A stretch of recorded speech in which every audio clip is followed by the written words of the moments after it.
Seorang pemuda dibekuk polisi karena diduga akan melakukan penyerangan di Makassar, Sulawesi Selatan. Polisi menemukan busur panah dan parang yang dibawa pelaku dan dua temannya yang berhasil kabur. Jarang. Busurmu ini, busurmu. Busurmu dia, busurmu. Mana paramu tadi? Mana paramu? Mana paramu? Paramu mana? Nunggu, Pak. Mana paramu? FR 17 tahun tidak berkutik saat dibekuk polisi di Jalan Adiaksa Baru, Kecamatan Panakukang, Makassar, Sulawesi Selatan. FR diduga akan melakukan penyerangan dengan busur panah.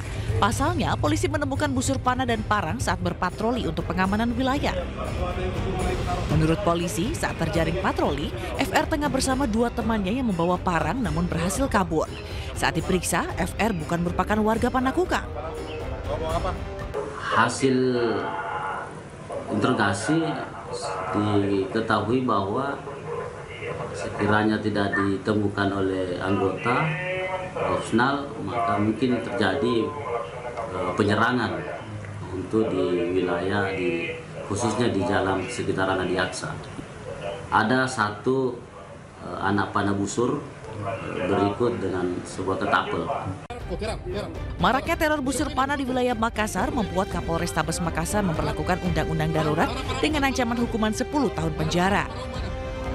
Aparat juga diminta bertindak tegas hingga tembak di tempat terhadap para pelaku yang mengancam keselamatan warga. Dari Makassar, Sulawesi Selatan, Muhammad Nurbone, iNews melaporkan. Pemirsa, seorang konten kreator di Jember, Jawa Timur ditangkap setelah membuat konten yang menistakan agama.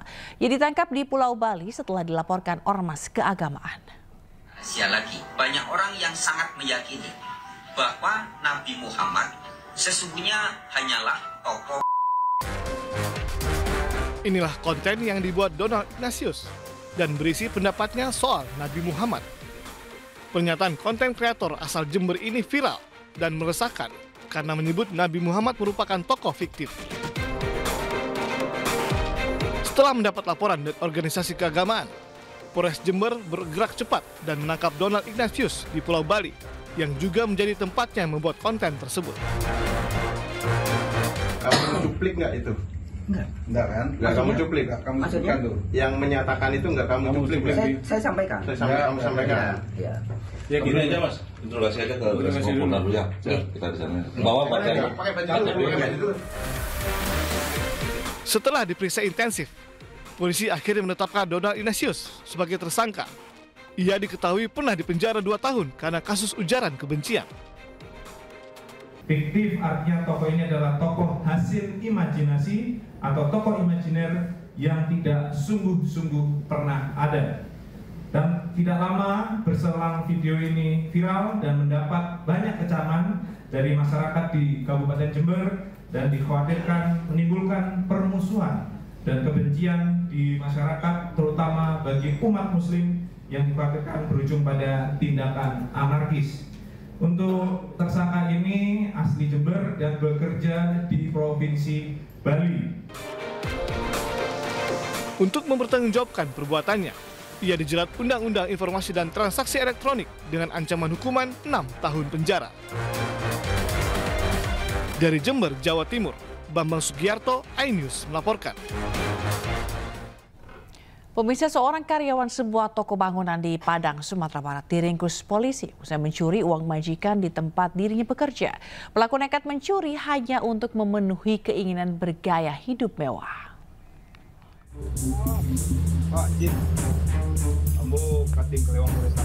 Tim Klewang Satreskrim Polresta Padang mengamankan seorang karyawan toko bangunan usai diduga mencuri uang majikannya di tempat dirinya bekerja.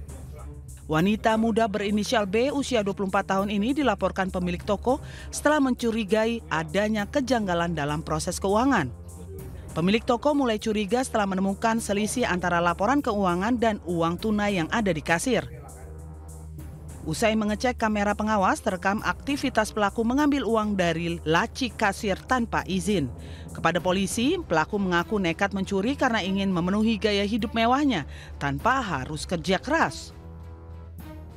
Jadi si karyawan tersebut cewek atau perempuan yang telah melakukan aksi pencuriannya yang terekam CCTV yang sudah sekian kali belasan kali yang bersangkutan untuk mencuri uang di kasir. Kerugian di total sudah kurang lebih dari 200 juta rupiah.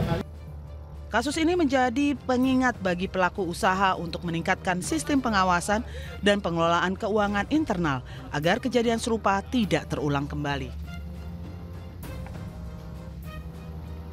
Pemirsa, aksi demonstrasi yang melibatkan ratusan mahasiswa dari berbagai kampus di Gorontalo berakhir ricuh. Unjuk rasa awalnya berjalan damai dan berubah menjadi bentrok antara mahasiswa dan polisi.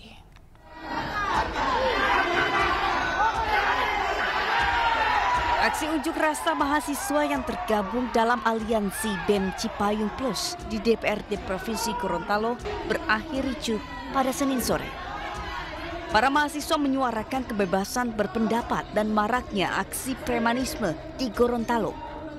Kericuhan berawal dari aksi saling dorong antara mahasiswa dan aparat keamanan, baik polisi dan Satpol PP.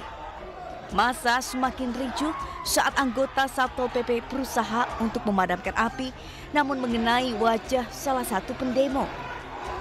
Massa aksi pun melempari gedung dan aparat pengamanan dengan batu. Kericuhan pun berhasil diredam aparat keamanan dibantu massa aksi lainnya. Dari kota Gorontalo, Nur Faizi, Lahasan iNews melaporkan.